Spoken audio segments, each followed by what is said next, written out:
சாய் பக்தர்கள் அனைவருக்கும் அன்பான வணக்கங்கள். சம்பூர்ண ஸ்ரீ ஸ்ரீபாத ஸ்ரீ வல்லப சரிதாமிர்தம் 50வது அத்தியாயம். குரு நிந்தனையால் ஏற்படும் ஏழ்மை மற்றும் மற்ற தோஷங்களிலிருந்து விடுபடுதல்.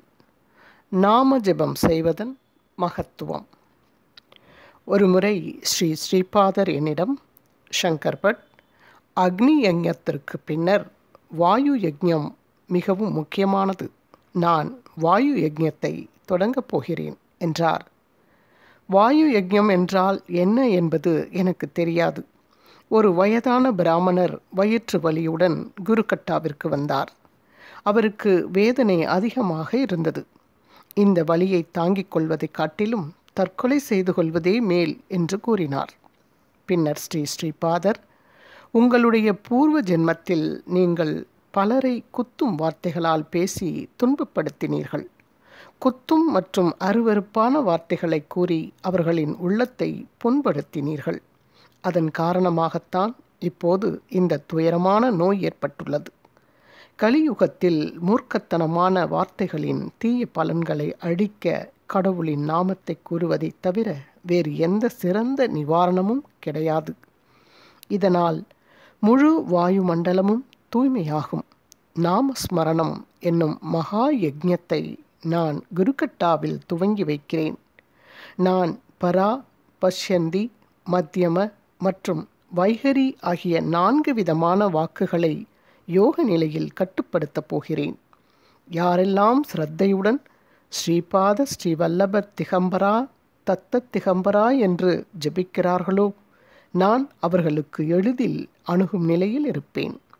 மேலும் அனைத்து விதமான சுப முன்னேற்றங்களையும் அளிப்பேன் என்று கூறினார். ஸ்ரீபாதர் கூறியபடி ஸ்ரீபாத ஸ்ரீ வல்லப திகம்பரா என்ற நாமம் இரவும் பகலுமாக தொடர்ந்து 3 நாட்களுக்கு ஜெபிக்கப்பட்டது. ஸ்ரீபாதர் அந்த 3 இரவுகளும் குருக்கட்டாவில் தங்க அனுமதி அளித்தார். 3 பகல்கள் மற்றும் 3 இரவுகளுக்கு பின்னர் அந்த வயதான பிராமணரின் வயிற்று வலி குணமானது. ஸ்ரீபாதர், இக்காலங்களில் வாயுமண்டலம் முழுவதும் தீய சொற்களினால் நிரம்பியுள்ளது.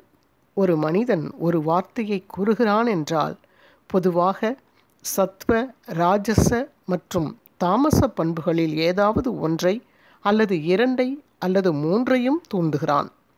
அந்த தூண்டுதல் நலனை ஏற்படுத்தாது என்பதால் அது பூமி, காற்று, நெருப்பு, நீர் மற்றும் ஆகாயத்தில் தீய தாக்கத்தை ஏற்படுத்துகிறது.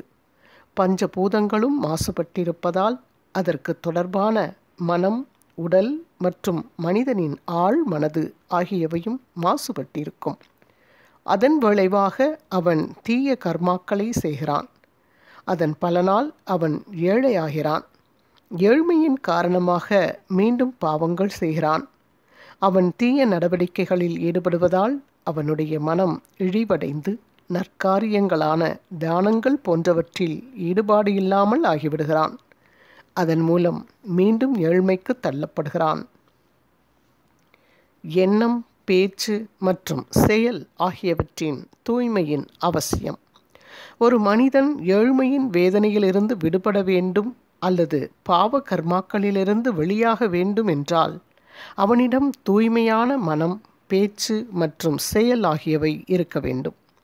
இதுதான் திரிகரண சுத்தி என்று அழைக்கப்படுகிறது. மனதில் ஏற்படும் எண்ணங்கள் பேச்சுடன் ஒத்து இருக்க வேண்டும். என்ன பேசுகிறோமோ அது செயலுடன் ஒத்து இருக்க வேண்டும். திரிகரண சுத்தி அடைந்த ஒரு மனிதன் சிறந்த மனிதனாகிவிடுகிறான். எண்ணம், பேச்சு மற்றும் செயலில் வேறுபாடு இருந்தால் திரிகரண சுத்தி இல்லை என்று அர்த்தம். பின்னர் அவன் தீய மனிதன் ஆகிவிடுவான். கலியுகத்தில் விமோச்சனம் பெறுவதற்கு பல வழிகள் இருக்கிறது. நாம ஜபம்தான் எல்லா முறைகளையும் விட சுலபமான வழி.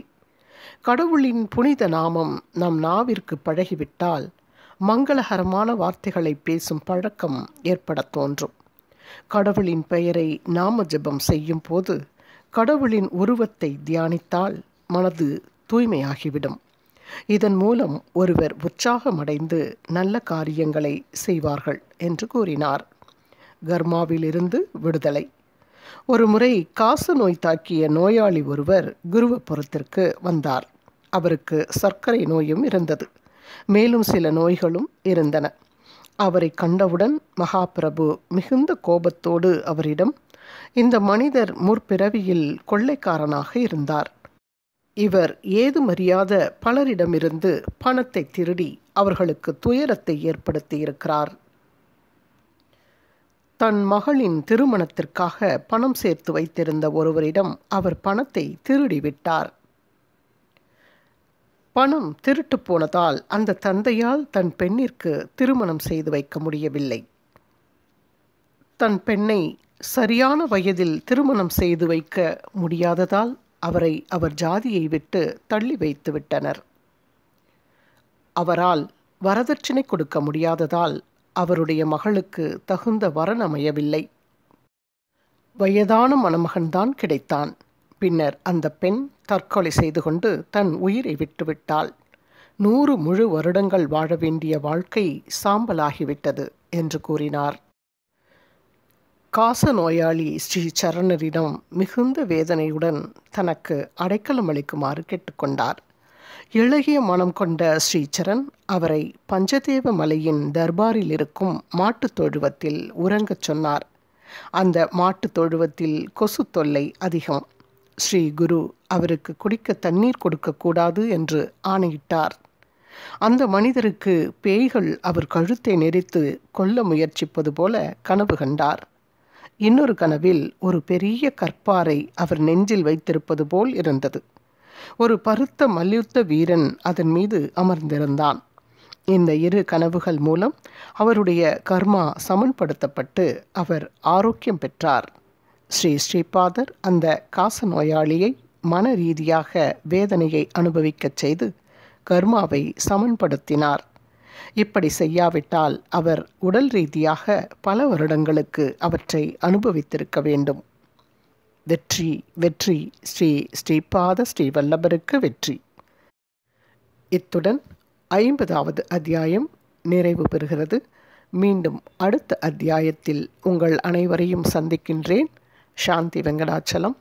குரு வாழ்க, குருவே துணை. ஓம் சாய்ராம்.